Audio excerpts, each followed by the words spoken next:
असे famous celebrities ज्यांनी तुमच्याकडे मलखांब शिकला आहे?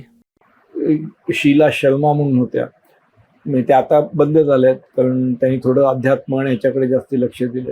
पण त्यासुद्धा वयाच्या 50शी नंतर मलखांब करायला सुरुवात केली त्यांनी. त्यांची मुलगी अदा शर्मा जी एक प्रथितयश अशी अभिनेत्री आहे आणि तिने मुलीला घेऊन आली होती की इकडे काही मला मुलीसाठी आहे का. म्हटलं मुलीसाठी का, तुमच्यासाठी पण आहे. आणि मग त्या दोघीजणी जॉईन झाल्या. मग ती मुलगी पुढे मग अभिनेत्री म्हणून झाल्यानंतर तिचं क्षेत्र बदललं. ती मलखांब चांगला करते, चांगली शिकली, पण पुढे मग ती त्या फील्डमध्ये गेली. ॲक्टिंगच्या बऱ्याच फिल्म्स केल्या तिने, पण हिने मात्र कंटिन्यू केलं आणि जवळजवळ 10-15 वर्ष ती आफ्टर 60 सुद्धा मलखांब करत होती. So mallakhamb age is not the criteria. उलट डॉक्टर म्हणतात की, डॉक्टर रुपिन शांतच म्हणणं आहे, mallakhamb is anti aging. Okay. मी जे माझ्या वयाच्या 58 वर्षी करत नव्हतो ते आज 62 वर्षी मी करायला लागलेलो आहे मलखांब. भारताबाहेर मलखांबाचा प्रसार कसा होतोय? कलिना पावेल नावाचा गृहस्थ होता, त्याचं नाव कलिना, आडनाव पावेल. हा झेक रिपब्लिकचा होता आणि त्याने झेक रिपब्लिकचं जिम्नॅस्टिक्समध्ये ऑलिम्पिकमध्ये प्रतिनिधित्व केलं होतं. त्यामुळे चांगल्यापैकी तो खेळाडू होता आणि वयाच्या साधारण 46 ते 49 या कालामध्ये तो मुंबईत आला आणि मुंबईच्या झेकच्या काउन्सिलेटमध्ये तो कामाला लागला. फिरता फिरता शिवाजी पार्कला आला. त्याने बघितलं मलखांब चाललेलं. तो म्हणाला, हे काय आहे, काय म्हणतात त्याला? म्हटलं, this is mallakhamb, this is like Indian gymnastic pole. आणि मग त्याला मलखांबाची सगळी माहिती दिली. त्याला म्हटलं, anybody of any age can learn this. तो म्हटलं, do you mean to say I can also do it? म्हटलं, वाय नॉट. मग तो यायला लागला स्वतःहून. दर शनिवार रविवारी यायचा, मलखांब शिकायचा. खरं तो 6.5 फूट उंचीचा होता आणि हेफ्टी होता थोडा, पण मलखांब चांगल्या प्रकारे शिकायला लागला. आणि मग तो मलखांबामध्ये एवढा ॲडिक्ट झाला की तो ऑफिस पेडर रोडला होतं. तो ऑफिसमध्ये बॉस नसला की तो इकडे यायचा, तासभर मलखांबाची प्रॅक्टिस करायचा आणि पुन्हा ऑफिसमध्ये जाऊन कामाला बसायचा. आणि मग तो मला म्हणाला, तुम्ही दरवर्षी जर्मनीला येतात, म्युनिकमध्ये. तिकडनं माझं गाव जे प्लेझन म्हणून आहे ते झेक रिपब्लिकमध्ये, ते 2.5 तासाच्या ट्रेनच्या जर्नीमध्ये आहे. तर तुम्ही तिकडनं माझ्याकडे या. ज्या जिममध्ये मी प्रॅक्टिस करत होतो त्या जिममध्ये तुमचं मलखांबाचं प्रात्यक्षिक ठेवायचं आहे मला, आणि मग आपण तिकडच्या मुलांना पण मलखांब शिकवू. त्याप्रमाणे त्या वर्षी आम्ही गेलो, 2006 किंवा 2007 आम्ही गेलो प्लेझनला. तिकडे मलखांबाचं प्रात्यक्षिक केलं आणि त्या प्रात्यक्षिकाची सुरुवात ही मलखांबावरती मी एक आरती लिहिलेली आहे. जय जय जी मलखांब आयुर्बलदाता, धन्य संस्कृती रक्षक समस्त खेल पिता, महाबली हनुमान प्रकट दर्शयिता, मानस उल्हासिता चालुक्य रचिता. ही 5 कडव्यांची आरती आहे आणि ती एवढी ती संगीतबद्ध केलेली आहे. मी, माझी मिसेस, माझी मुलगी आणि एक सुदेश पाटील नावाचे गायक आहेत. आम्ही चौघांच्या आवाजामध्ये ती रेकॉर्ड गोरेगावच्या स्टुडिओमध्ये जाऊन केलेली आहे. तर ती आरतीनी आम्ही त्या प्रात्यक्षिकांची सुरुवात केली. त्याला जेव्हा आरती ऐकवलं तेव्हा ह्याच्यातले शब्दविब्द काही लोकांना कळणार नाहीत, त्यामुळे आरतीने कशाला करता तुम्ही. पण जेव्हा मी इन्सिस्ट केलं, म्हटलं मलखांबाच्या प्रात्यक्षिक सुरुवात आम्ही आरतीने करतो. आणि ते केल्यानंतर तो मला म्हणाला, सगळी लोक मंत्रमुग्ध झाली. तो त्याच्यातला भाव जो होता, त्यातलं स्वर आणि त्यातला आवाज होता, त्यामुळे they were mesmerised. They may not understand the words but they were very much impressed by it.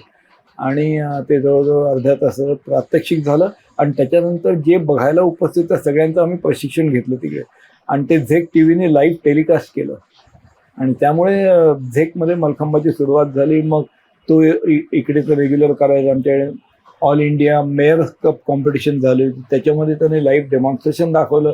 त्याच्यानंतर त्याची बदली झाली चायनामध्ये, बेजिंगला. तर तिकडे पण त्याने एका फेन्सिंग क्लबमध्ये मलखांब नेला आणि तिकडे मलखांब लावून तो प्रॅक्टिस करायला लागला त्याच्यामध्ये. मग 2019 जेव्हा पहिली मलखांबाची विश्व अजिंक्यपद स्पर्धा मुंबईत झाली तेव्हा he was a participant in that. त्यांनी झेक रिपब्लिकचं प्रतिनिधित्व केलं त्या स्पर्धेमध्ये. आणि अजून सुद्धा आता तो कुठे इजिप्तमध्ये कुठेतरी आहे ॲज अ काउन्सिलर, पण तुम्हाला अजून मी मलखांब म्हणजे कुठेतरी त्यांनी तुम्ही जे करताय त्याचं एक्सटेन्शन ही हे spread mallakhamb across different cities and very nice. किंवा दुसरे उदाहरण आहे गॅबोर झॅन्टो नावाचं. गॅबोर झॅन्टो हा अमेरिकेत राहणारा एक व्यक्ती आणि त्याचे गुरु होते ते फिरत फिरत एकदा आले असताना त्यांनी इकडे मलखांब बघितला, त्यांनी त्याचं शूटिंग बिटिंग केलं आणि मग त्यांनी न्यूयॉर्कमध्ये 11व्या मजल्यावरती त्यांचा योगा स्टुडिओ होता, त्याच्यामुळे ते फोटो बिटो डिस्प्ले केले. त्याबरोबर ते बघितले त्यांनी, मग त्यांनी माझ्याशी पत्रव्यवहार केला. त्यावेळेला ईमेल किंवा व्हॉट्सॲप वगैरे काही नव्हतं. त्याची अजूनही माझ्याकडे ती पत्र आहे की माझं वय 43 वर्षाचं आहे, मी बॉर्न हंगेरियन आहे, पण मी आता अनेक वर्ष अमेरिकेत राहतो. I am hairdresser by profession. I have learn some martial arts like judo and karate, but I want to learn Malkhamb. My weight is 70 kg. Can I come and learn Malkhamb? तर मी त्याला उत्तर पाठवलं आणि तुमच्या fees काय होतील, त्यासाठी मला किती दिवस राहावं लागेल वगैरे सगळं. अशी एकाच पत्रातून नाही, 2-4 पत्राची असं आदान-प्रदान झालं आणि मग 1 ऑगस्टला तो मुंबईत आला आणि 1 महिनाभर राहिला. तो हॉटेल सी रॉकमध्ये राहायचा बँडस्टँड. आणि मग तिकडनं सकाळी 9ला उठायचा आणि टॅक्सी करायचा आणि इकडे यायचा. 9 ते 10, 10:30 पर्यंत करायचा आणि मग त्याच टॅक्सीत बसायचा आणि परत जायचा, जेवायचा आणि झोपायचा. संध्याकाळी 8-8:30ला उठायचा, तो परत इकडे यायचा, परत 1-1.5 तास प्रॅक्टिस करायचा, पुन्हा जायचा. 1 महिनाभर त्यांनी बँडस्टँड आणि समर्थ मंदिर ह्याच्या व्यतिरिक्त कुठेही गेला नाही. शॉपिंग नाही, साईट सीइंग नाही, काही नाही. 1 महिन्यानंतर तो परत गेला.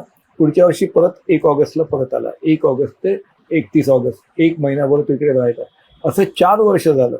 त्याला आम्ही एक मलखांब भेट म्हणून दिला. तो त्यांनी 11व्या मजल्यावर जाऊन लावला. तो मलखांब क्लिअर करताना त्याला ज्या अडचणी आल्या त्या पण त्यांनी सांगितला. टॉर्पेडो आहे का मला विचारलं, मग माझे मलखांबाचे फोटो दाखवले, मग त्यांनी तो क्लिअर केला आणि त्यांनी त्याच्या स्टुडिओमध्ये लावून त्यांनी मलखांबाची प्रॅक्टिस केली. आणि मग त्याला म्हटलं की आता तू एवढे दिवस शिकलायस तर तो तिकडे मलखांब शिकवायला सुरुवात कर, इतरांना शिकव. तुम्हाला no, I want to become master first. Unless I become master I will not teach anybody. दुर्दैवाने काय झालं, त्याच्या एका मुलीवर प्रेम होतं, तिने त्याला फसवलं आणि त्यामुळे तर जीवनातला इंटरेस्टच संपला आणि तो येणं बंद झाला इकडे. पण आता इतक्या वर्षानंतर 2018 मध्ये परत US ला गेलो होतो, तर न्यूयॉर्कमध्ये त्याच्या स्टुडिओमधून त्याला भेटलो आणि he still in love of mallakhamb. तो म्हणाल मला आता मी लग्न केलंय आता आणि मी स्टेबल झालेलो आहे. तो म्हणायचा मी दिवसातले 18 तास काम करतो. हेअर ड्रेसर होता बाय प्रोफेशन. 18 तास काम करतो आणि पैसे मिळवतो, कारण 1 महिना मला मुंबईत येऊन राहायचं असतं मग. आणि त्याप्रमाणे 5 वर्ष तो सातत्याने केलं. आता म्हणाला मी येणार आहे आणि मुंबईत यायला एक स्वतःची गाडी हायर करणार आहे आणि शोफर हायर करणार आहे आणि मी जर इकडे मलखांब शिकणार आहे.